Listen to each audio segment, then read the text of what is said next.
మిగతా వర్గాలకు అవి అన్వయించబడవు. అవి దాన్ని వర్తింపజేయరు, ఇంటర్ప్రిటేషన్ చేయరు. కోర్టులన్నీ వేరే రకంగా మాట్లాడుతూ ఉంటాయి. కాబట్టి ఇది భారతదేశంలో కొనసాగుతూ ఉంది.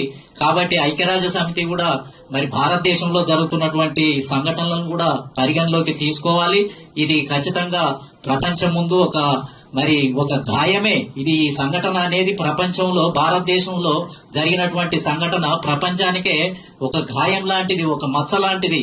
కాబట్టి దీన్ని అన్ని వర్గాలు కూడా దీన్ని తీవ్రంగా ఖండించి భవిష్యత్తులో ఇలాంటి జరగకుండా చేయడానికి మనం అందరం కూడా సన్నద్ధం కావాలి.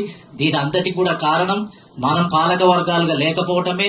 మనం అసెంబ్లీ, లోక్సభ, అదే విధంగా మంత్రివర్గము, లేకపోతే ఈ దేశంలో పవర్ఫుల్ శక్తులుగా అంబేద్కర్ కోరుకున్నట్టుగా పొలిటికల్ పవర్ అనేది మాస్టర్ కీ అనే దాన్ని మనం సాధించకపోవటం వల్లనే ఇలాంటి దాడులు జరుగుతాయి.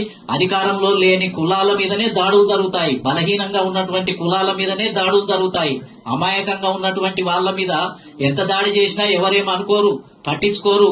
మా ఇష్టారాజ్యము అనేది ఎందుకుంటుంది, తేలిక స్వభావం ఎందుకుంటుంది అని అంటే మనం బలహీనులం కాబట్టి, పాలక వర్గంలో లేం కాబట్టి అదే అంతిమ పరిష్కారం.